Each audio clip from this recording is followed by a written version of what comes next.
Twice I've opened the brass trunk in our bedroom and taken out the fatigues he keeps underneath all of his pictures.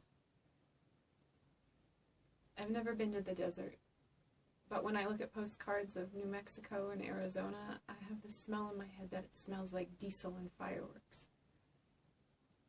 Because that's what his pants and jacket smell like. Does the desert smell like that? And when he's away at work, twice I've done this.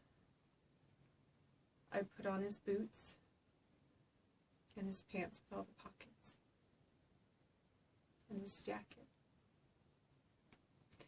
His name, which is my name, is written in black print over the heart. I roll up the arms and the legs so they fit, and I climb up onto the roof of our apartment early in the morning before people are leaving their houses, and I look out over our street and it's silent. I crouch down between the air conditioning vents, stay low, become very still and invisible. So I'm not seen, but I can see everything. I can see all the way down our street. He did this. Every day he climbed up a bombed-out building with his rifle and lay on the ground with satellite voices speaking in his head, telling him if he'd have to shoot somebody, telling him where he'd have to shoot. These voices in his head. In my head, they're always the voices of men, lots of them, all talking at once. Kill, kill, kill. I let the satellite voices into my head. And I watched the paper boy come down the street on his 10-speed throwing papers, and the voices say, that one, kill that one, he's the one, he's the enemy. Then the neighbors come out walking their dogs, and the voices say, kill them too, kill them, shoot them in the heads as they carry their newspaper and coffee to their car. Kill them as they wave goodbye to their husbands and wives on the porch. Shoot them.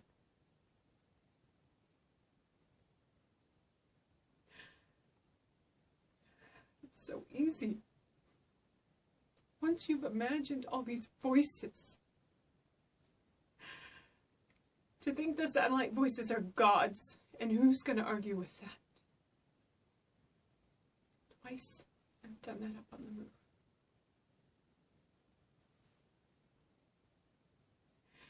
And when we went to bed that night, he held me closer those 2 nights.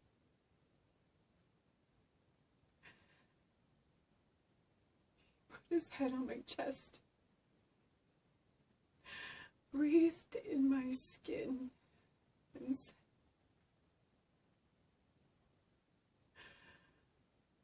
"You smell like home."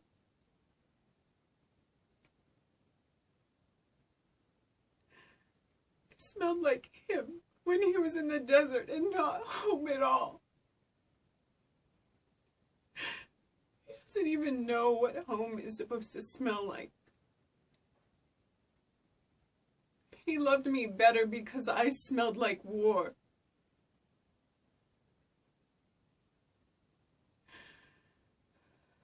He fell asleep, and we both laid there. Both our heads filled with voices. I could hear them in the silence, in his head.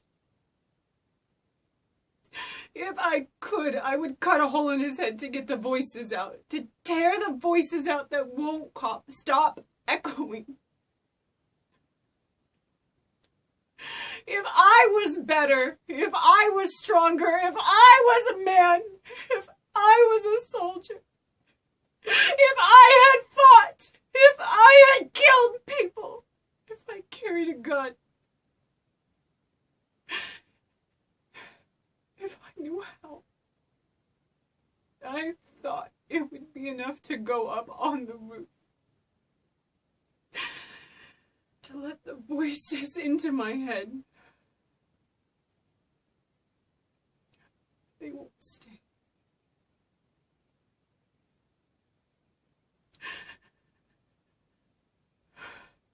I thought maybe I could let them into me instead of him.